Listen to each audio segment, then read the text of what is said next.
They told me I was just the ex-wife, until the lawyer read my name first. She sat in the last row of the church dressed in quiet black. Her name nowhere on the program, her presence ignored by nearly everyone around her. The whispers came in waves. That's her. Why would she show up? She's just the ex-wife. But when the lawyer opened the will later that afternoon, the air changed. No one was prepared when the first name read aloud. Wasn't the widow's or the children's or the company's. It was hers. And in that moment, the room didn't just fall silent, it rewrote everything they thought they knew. Welcome to Grandma Revenge, Silent Today. We reveal the story of the woman they erased until she became the name they could no longer ignore. The sky was overcast. The morning Edward Warren was laid to rest, but the air was too still for a storm. It was the kind of quiet that lingered not out of peace, but discomfort, like even the weather didn't quite know what to say. I stood at the back of the church, one hand resting on the pew in front of me, the other clutching a small velvet clutch that held nothing more than tissues and composure. It had been years since I'd seen most of the people now seated in the front rows. His family, his new wife, their carefully groomed children, the business partners in tailored suits. None of them turned around when I entered, though I felt the shift in the room like a ripple across a calm lake. I wasn't expected. Worse, I wasn't wanted.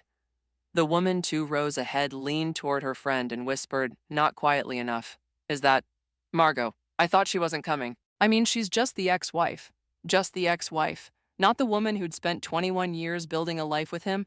Not the one who'd sat beside him in a 2-bedroom apartment eating boxed macaroni while they dreamt of their logistics company ever making a profit. Not the one who drove him to his first investor pitch while he wore a borrowed tie. No, today, I was simply the former ghost in heels drifting through a story that had already been rewritten. I didn't sit up front. I didn't walk past the neat rows of mourners in pearls and pressed collars. I chose a seat near the aisle in the back, close enough to see the flowers on the casket, far enough to let them pretend I wasn't there. The eulogy was brief, polished, his daughter from the second marriage. Clara spoke of his brilliance, his tenacity, his laughter around the dinner table. Not once did she mention the years that came before her. Not the first marriage. Not the first family. Not the first fight he won against bankruptcy with my hand in his. Edward's sister gave a reading, her voice trembling at the end. She said he had been a man who always built everything from scratch. I almost smiled. No one builds from scratch. They build on the back of someone else's time. Sweat belief. But that was not a truth this room was ready for. When it ended, people lingered, chatting softly, forming polite huddles of condolence and curated grief. I remained seated, waiting for the crowd to thin. I wasn't there to interrupt their mourning. I was there because I had been summoned. 3 days earlier, a manila envelope had arrived at my mailbox, no return address. Inside, a letter on crisp legal stationery from a firm I hadn't heard from in years. Ms. Warren, per the instructions of the late Edward T. Warren, your presence is requested for the private execution of his will, scheduled to take place the afternoon of his funeral. Please confirm attendance. I hadn't called back. I hadn't needed to. The fact that he remembered me at all said more than I expected. As I stood to leave, I caught a glimpse of Kendra Edwards' wife of the last decade, laughing softly with a woman in pearls. Her laughter dimmed slightly when her gaze caught mine, but she didn't flinch. She offered a polite nod, the kind reserved for someone whose name you remember only because it once appeared on your husband's tax forms. I returned the nod with a small smile, not out of warmth, but awareness, because she thought she was the last. She thought she knew every corner of his life. But what she didn't know, what none of them knew, was that not every chapter ends where they think it does. And sometimes the name you erase from the front of the program is the first one read in the will. Before they reduced me to just the ex-wife, I was something far more complex, something far more inconvenient to remember. I was the co-founder of his life, not merely his logistics company. We met when Edward was a junior manager at a third-tier shipping depot, all ambition and restlessness, still wearing a wristwatch he couldn't afford to fix. I was teaching part-time at a community college then, philosophy, ironically grading papers by night and covering my rent with side work editing business manuals for people who couldn't write but knew how to make money. He wasn't charming in the beginning, not in the traditional sense, but he listened. And when I challenged his ideas, he didn't flinch. He leaned in. That's what pulled me toward him, not charisma, curiosity. The kind that asks you about your favorite childhood book and remembers the answer 2 years later. We built our first business out of a shared Google spreadsheet and a garage that smelled like regret and old paint. It wasn't glamorous. It was two people stapling their future together, hoping it held. I handled the numbers, the back end, the licensing paperwork. He handled the pitches, the handshakes, the front. For the first 5 years, we never took home more than $40,000 a year combined. But we were happy, or at least I thought we were. I cooked cheap pasta. He recited TED Talks at the dinner table, and on nights we couldn't sleep, we'd lie awake imagining what it would feel like to finally arrive. He always said, "When we get there, Em, it'll still be ours." That was the deal, the unspoken vow underneath the wedding one. But success doesn't always reward the people who start things. It often seduces the ones who arrive later. The business began to grow after we landed a major contract with an international freight company. Suddenly, Edward was being invited to conferences, asked to sit on panels, approached by venture capitalists. And the more visible he became, the more invisible I felt. Not because I demanded credit, but because the narrative slowly shifted. Partners became Edward Warren and Co. The office I once shared was turned into a storage room. He told me gently that appearances mattered now that investors liked a cleaner story. "You're still part of everything," he said one night as he handed me the paperwork to transfer operational control. "You just don't need to be in the photo." I signed the papers. I kept 20% ownership, something he insisted was generous just in case.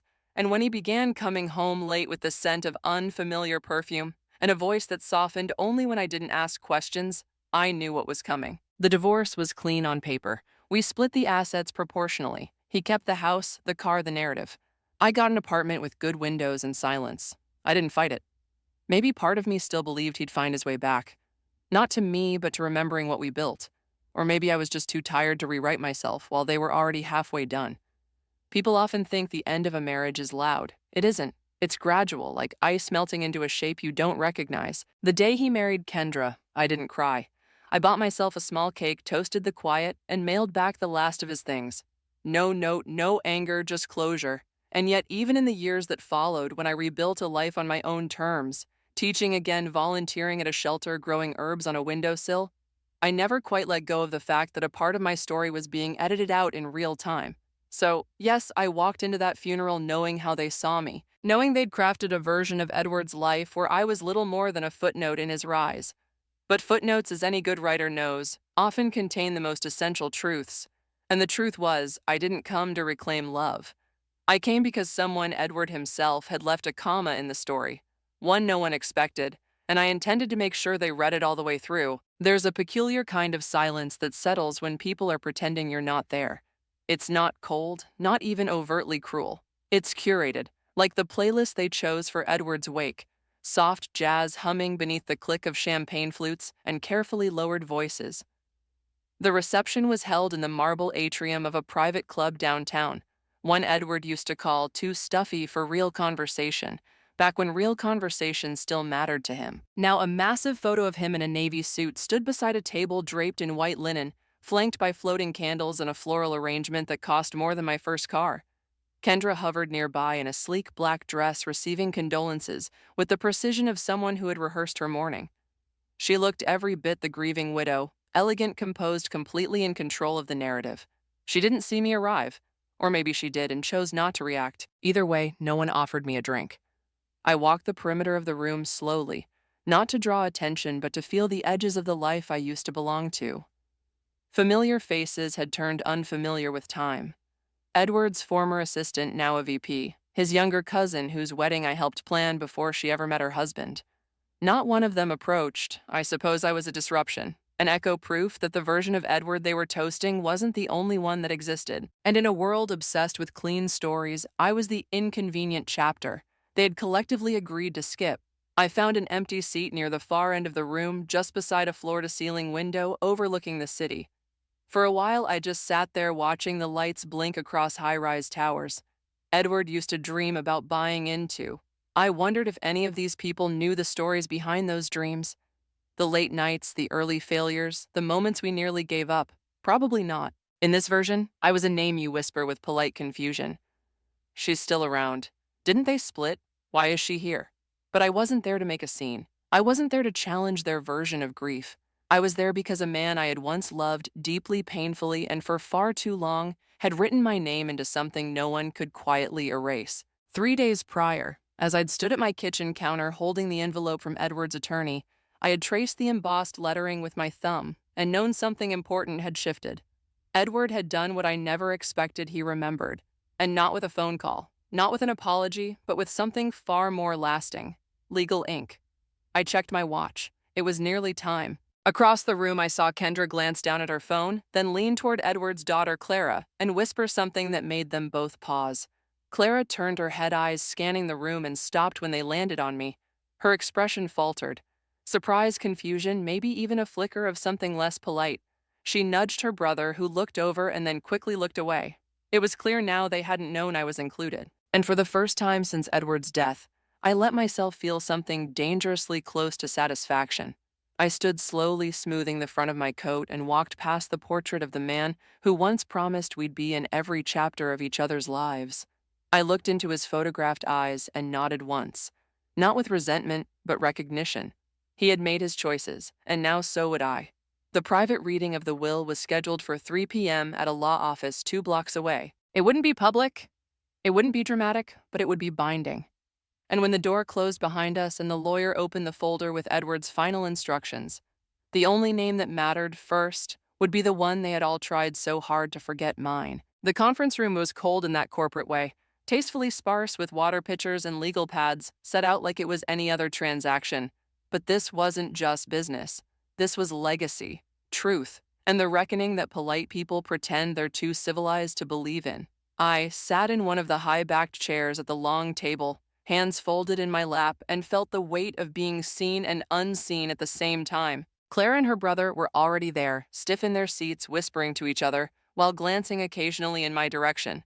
Kendra swept in last, late but perfectly timed, with an expression that said she still thought this was her story. She didn't look at me when she sat down. She looked through me like I was an unfortunate detail in a painting she didn't want to acknowledge. The attorney, Mr. Ellison, was older than I remembered, but his voice was as sharp as it had ever been. He greeted us with professional courtesy, opened a thick folder, and got to work. This document, he said, is the final and most current version of the last will and testament of Edward T. Warren, signed, witnessed, and notarized on March 18th of last year. Kendra shifted in her seat. That can't be, she said quickly. He told me he was going to revise it again just before the merger. That version must be outdated. Mr. Ellison didn't flinch. I'm aware of the conversation you're referencing. However, no revisions were signed or filed after this one, and under state law, this is the binding version. The room fell still, and then he began to read. The opening bequests were expected: a small sum to Clara and her brother, Edward's vintage watch to his nephew, a painting from his office to his alma mater. There were polite chuckles, some muttered acknowledgments, nothing disruptive, nothing theatrical, until he reached the next page. And for the remainder of my estate, including all personal assets, residual accounts, stock holdings, and controlling interest in Warren Logistics Group, Mr. Ellison read, I leave them in full to my former spouse and co-founder, Margot Eliza Warren. The words were so quiet, so factual, they didn't land immediately. There was a beat, a breath in the room, and then, as if the meaning had broken through at the exact same second, every head turned toward me. Clara dropped her pen. Kendra blinked twice hard, as though trying to reset a faulty screen. That's a mistake, she said flatly. He meant to change that. He told me he was going to move everything into the family trust. Mr. Ellison nodded calmly. There is no such trust on record, and the clause in this will is airtight. The assets are now hers. The silence that followed was not stunned. It was offended. Clara's brother was the first to speak. She hasn't even been part of this family for over a decade. His voice cracked with disbelief, as though proximity to Edward had earned him inheritance by osmosis. She was his wife, the lawyer replied, for 21 years. And according to this document, she never stopped being his partner. Kendra tried a different route. I cared for him. I was his wife when he died. I lived with him. I managed his health care. I turned my head slightly and met her eyes for the first time. And I built what paid for it. My voice didn't rise.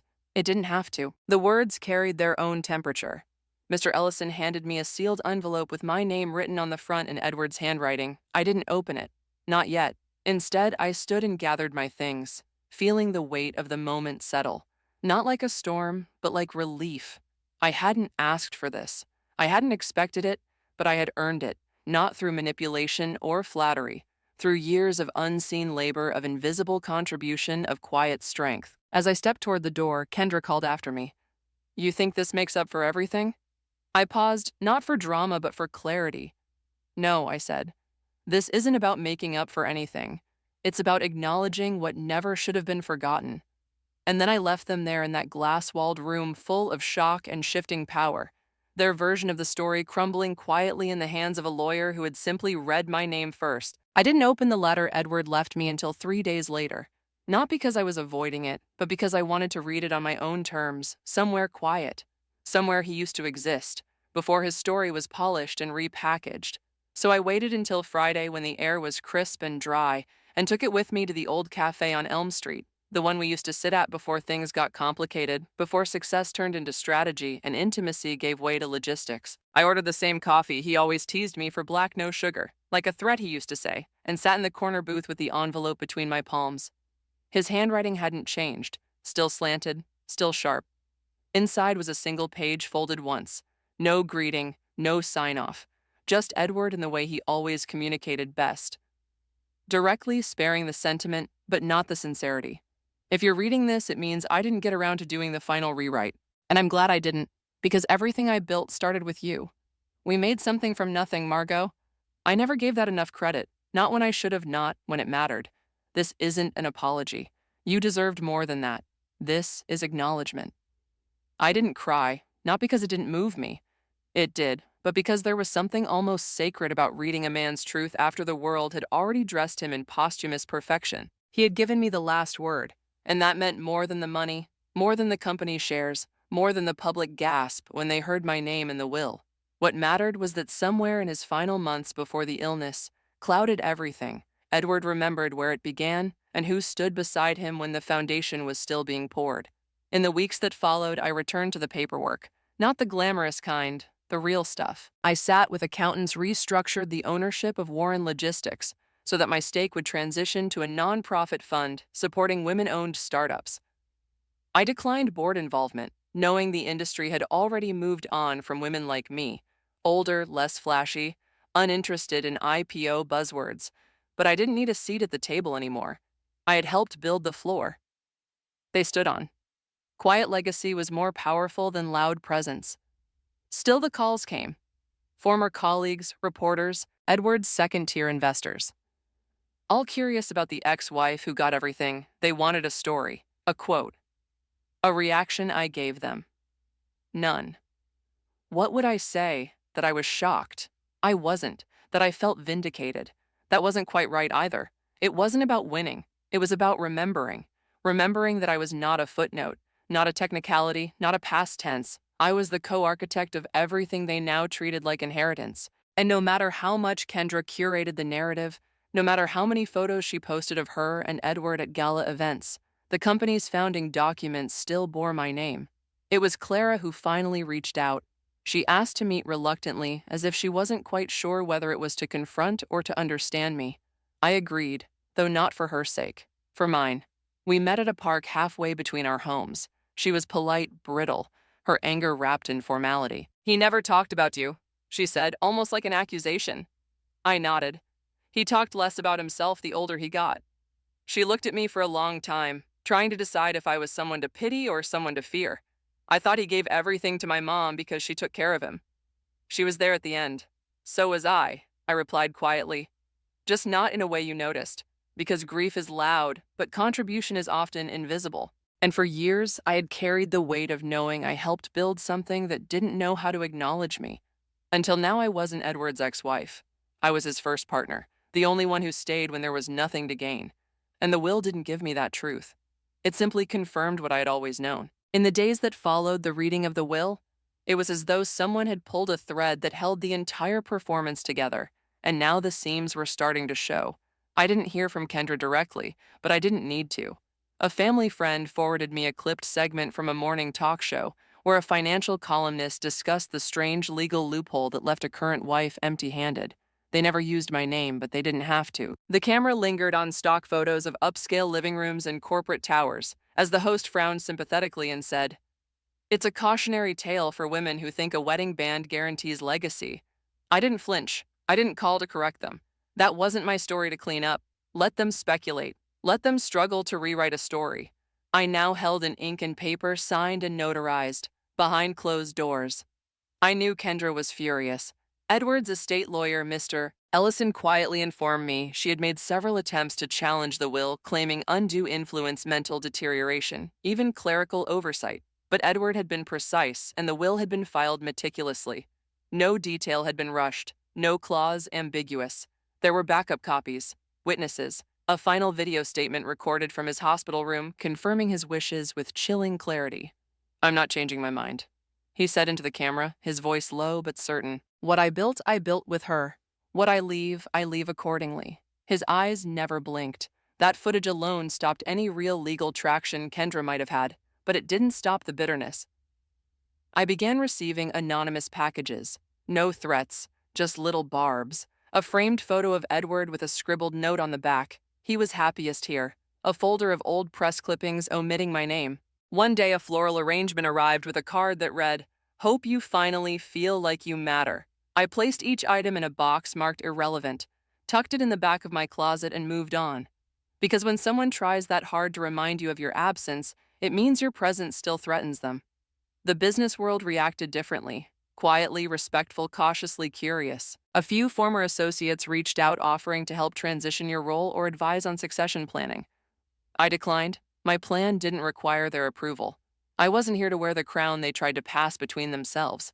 I was building something else entirely. Something quieter, longer lasting, and far beyond the grasp of inheritance. I established a trust, not for myself, but for women who, like me, had been written out of stories they helped write. The First Partner Foundation was born quietly with no press release or press conference. I funded it using a portion of my holdings, diverted through a private account Edward had once opened and left dormant. The irony wasn't lost on me. He never closed the account, just stopped mentioning it like so much else between us. Now, it would become a channel of restoration. Meanwhile, Clara sent me an email, not an apology, just a line that said, "I see it now." No subject line, no signature. I didn't reply. Not because I was angry, but because it wasn't a conversation. It was a moment, and moments like that don't always need answers. Sometimes acknowledgement is the only currency worth anything. The silence from Kendra's side grew heavier. Eventually, I learned that the house they once shared had been appraised for sale. A second mortgage had quietly come due. The press, once eager to praise her as the elegant widow, had turned its attention elsewhere. And as for me, I was back in the classroom twice a week, teaching a seminar on ethics and entrepreneurship to a group of wide-eyed undergraduates who didn't recognize my name or care what I'd inherited. They just listened. They took notes. And once during a break, a student lingered and said, "You speak like someone who knows how power works." I smiled. No, I told her I speak like someone who's seen what happens when people pretend you don't have any. The idea for the foundation didn't arrive in a flash of inspiration. It arrived the way most meaningful things do, in the quiet hours between noise. I was folding laundry one evening, sorting cardigans and worn flannel with the kind of mechanical care that comes from years of doing things no one else sees. On the TV in the background, a panel of men were discussing a new federal bill about inheritance taxes, debating who deserved what after someone dies. One of them laughed and said, "Well, just make sure you marry the right woman, or the ex might walk away with everything." The others chuckled. I didn't. I turned the volume down and stood still for a long while. Then I walked to the kitchen, opened my laptop, and began drafting the Articles of Incorporation for the First Partner Foundation, an organization that would serve one very specific mission: to protect and empower women whose contributions were dismissed the moment they were no longer convenient. Within 3 weeks, the legal framework was finalized. I hired Rachel Alvarez, a young estate lawyer who had worked on pro bono custody cases and knew what it meant to fight for fairness behind closed doors. Rachel didn't ask for a title. She asked for access, transparency, and autonomy, and I gave her all three. "This isn't about charity," I told her. "It's about clarity." We began reviewing letters, emails, case summaries from women all across the country.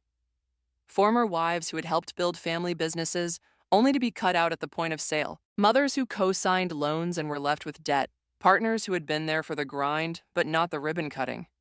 Their stories weren't messy. They were methodical, the way silence always is. I funded the foundation through a portion of my estate, quietly transferring shares into a trust that bore no resemblance to the Warren name. I didn't want the press. I didn't want the boardroom. I wanted permanence. and that meant building something no one could erase once I was gone. Rachel set up a satellite office in Baltimore and began working with state policy advocates. I stayed behind the curtain sending handwritten notes to the women we served. "You're not invisible." They just weren't looking. One of the first letters we received came from a woman in her 60s, recently widowed, who had been written out of her husband's business after he passed. His adult children called her a caretaker. Never mind that she had co-signed the lease on their first warehouse or drove the company van when the delivery guy quit. She wrote, "I don't want to fight them. I just want someone to acknowledge that I was there when it mattered." That line stayed with me. I printed it, framed it, and placed it above the desk where I reviewed grant applications each week. It wasn't about revenge. It was about being remembered accurately. Eventually, a journalist from a mid-sized business publication reached out. She wanted to do a feature on legacy women in entrepreneurship and quiet power. She asked if I'd be willing to share my story. No, I told her, but I'll share theirs. I connected her with 3 of the women the foundation had helped, and when the article went live, it made the rounds online. Not viral, but solid, real. And at the bottom of the story was a single sentence funded by a private estate gifted in full to its original co-founder, no names, just truth. Clara called again after that. She had read the article and asked if we could meet. We did at the same cafe where I'd read Edward's letter. She was quieter this time, her anger tempered into curiosity. "I used to think you took something that didn't belong to you," she said.